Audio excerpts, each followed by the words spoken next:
আসসালামু আলাইকুম প্রিয় শিক্ষার্থীরা, আমি শিন সুলতানা চলে এলাম নতুন একটি ক্লাস নিয়ে। এখন আমরা প্রত্যপ্রকার এই গল্পটির অনুশীলনী বহু নির্বাচনী প্রশ্ন নিয়ে আলোচনা করব। হ্যাঁ, অনুশীলনী যে বহু নির্বাচনীগুলো প্রশ্ন আছে সেই প্রশ্নগুলো আমাদের বইয়ের পাঠ্য বইয়ের যে প্রশ্নগুলো আছে সেগুলো আলোচনা করব। 1 নম্বর দেখো, একে আছে খলিফা মামুন কোথায় শাসনকর্তা ছিলেন? বাগদাদে শাসনকর্তা ছিলেন, আমরা সবাই জানি। উদ্দীপকটি পড়ে আমরা 2 নং প্রশ্ন উত্তর দেব। চলো উদ্দীপকটা পড়ি। সে বিস্ময়বহ কাহিনী শুনিয়া নিপ্রতি মুগ্ধ হইলেন। অর্থাৎ খুব ভাবাপন্ন অবাক করা কাহিনী শুনে নিপ্রতি অনেক মুগ্ধ হলেন। বহুদিনের বিদ্বেষ ভাব দূরে গেল, ভক্তিতে অন্তর আর্দ্র হয়ে গেল, প্রেমের জয় হইল। নিপ্রতির কণ্ঠে হাতেমের জয়গান, তাহার কণ্ঠ ভেদিয়া উত্থিত হইল। ধন্য হাতেম, ধন্য তাহার কুল। আচ্ছা, মূলত আমাদের এইটা পুঁথিগাথা বা লোককাহিনীর গল্প থেকে নেওয়া হয়েছে, হাতিম তাই গল্প থেকে নেওয়া হয়েছে। সেখানে নিপ্রতি সঙ্গে হচ্ছে হাতিম তায়ের প্রচন্ড পরিমাণে বিদ্বেষ। সে হাতিম তায়ের বিভিন্ন কার্যকলাপে সে প্রচন্ড পরিমাণে খুশি হয়েছে। খুশি হয়ে তাকে বলেছেন তোমার জয় হয়েছে, তোমার ধন্য হয়েছে। এটা হচ্ছে আমাদের উদ্দীপক। এখন আমরা দেখব আমাদের এই উদ্দীপকের সঙ্গে প্রত্যেকটা গল্পের কি মিল পাইছে বা কোথায় মিল আছে। তো দেখি প্রত্যেকটা গল্পের মিলটা আছে কোথায়। নৃপত্তির মাধ্যমে প্রত্যেকটা গল্পের খলিফার কোন বৈশিষ্ট্য প্রকাশ পেয়েছে? অবশ্যই মহানুভবতা। দেখো উদ্দীপকের নৃপত্তি তাকে ক্ষমা করে দিয়েছে, নৃপত্তি হাতেম তাইকে ক্ষমা করে দিয়েছে। তো আমাদের গল্পের মধ্যে প্রত্যেককার সেও কিন্তু বন্দি ব্যক্তিটাকে ক্ষমা করে দিয়েছিলেন তার ভালো কাজের জন্য। তো এই মহানুভবতা হবে। আমি এত নিচুস্বয় স্বার্থপর নহি যে কিছুকাল পূর্বে যে প্রাণে রক্ষা করিয়াছি আপন আপন প্রাণ রক্ষার জন্য এখনই সেই প্রাণের বিনাশের কারণ হইব। বাক্যে কি প্রকাশ পাইছে? আচ্ছা, এই কথাটা হচ্ছে তোমার যে বন্দি ব্যক্তি বা দেমাসকাসের আশ্রয়দাতা সেই কথাটা বলেছে। সে কাকে বলেছে? আলী ইবনে আব্বাসকে বলেছে। আলী ইবনে আব্বাসকে বলেছে আমি এত নিচু মানুষ বা স্বার্থপর মানুষ নাই, কিছুকাল আগে যেই মানুষের আমি প্রাণ বাঁচিয়েছিলাম এখন নিজের প্রাণ রক্ষার জন্য আমি সেই মানুষকে বিপদে ফেলবো। এটা কিন্তু খুব ঔদার্যপূর্ণ এবং মহা অনুভব ব্যক্তির কথা প্রকাশ পাইছে। এখন এই কথার মাধ্যমে আসলে কি প্রকাশ পাইছে আমরা একটু অপশনগুলো দেখি। বীরত্ব না, মানে সাহসিকতা না। প্রত্যপ্রকার উপকার করা সেটাও না। উদাসীন এটা তো একেবারে হবে না। তাহলে কি ঔদার্য? ঔদার্য মানে হচ্ছে মহা অনুভবতা, উদারতা বা দানশীল, এগুলাকে বুঝাইছে। তার মানে আমাদের 3-এর 2।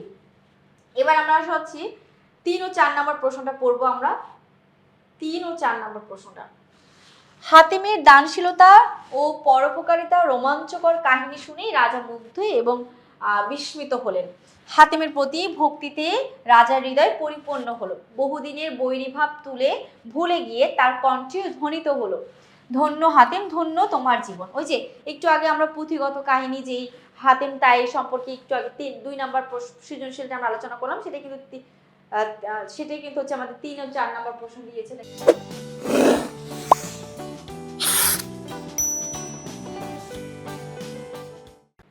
আচ্ছা, এখানে আসলে প্রশ্ন হচ্ছে তোমাদের, আমি একটু বলে দিই।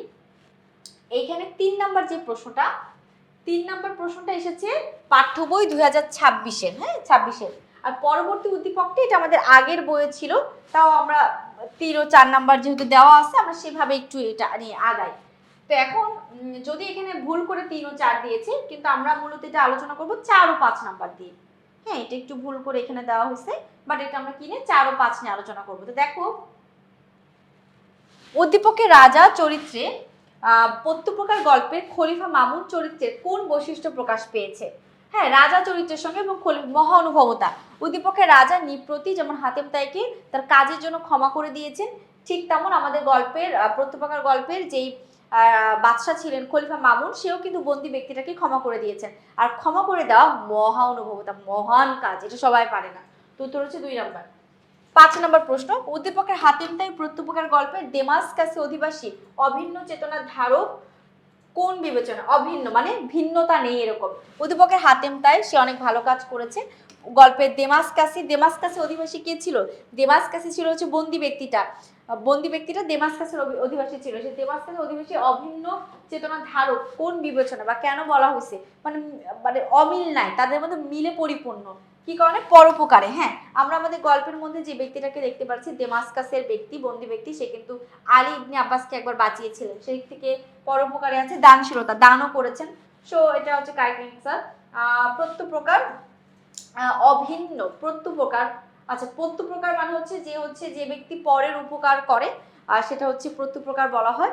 তো আমরা এক্ষেত্রেও সঠিক অ্যান্সার এখানে ধরতে পারি বা রাখতে পারি, কিন্তু আমাদের এখানে যেটা বলেছে যে প্রত্যপ্রকার হাতিম তাই ও ডেমাসকাসের অধিবাসীর সঙ্গে যে দিকটার মিল আছে, হাতিমের দানশীলতা পরোপকারী রোমাঞ্চকর কাহিনী শুনে, এখানে দেখো উদ্দীপকে আমাদের বলেই দিছে হাতেম তায়ের কি দানশীলতা এবং পরোপকারিতা, এই দুইটা দিকের কথা চিন্তা করে আমাদের গল্পের যে ডেমাসকাসে অধিবাসী মানে বন্দি ব্যক্তিটার কোন দিকে মিল আছে।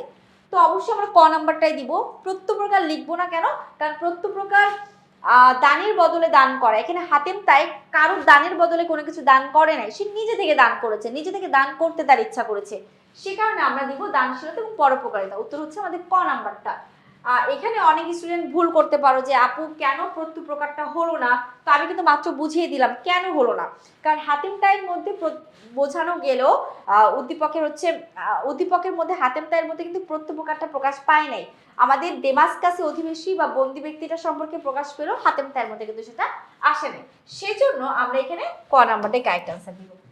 তো দেখো আমাদের পাঠ্য বইয়ের পাঁচটাই প্রশ্নগুলো ছিল, সেই প্রশ্নগুলো নিয়ে চট করে আলোচনা করে ফেললাম। শেষ করবো ক্লাসটি এখনই, পরবর্তী পর্ব নিয়ে খুব দ্রুত আসবো। সে পর্যন্ত ভালো থেকো, সুস্থ থেকো, আল্লাহ হাফিজ, আসসালামু আলাইকুম।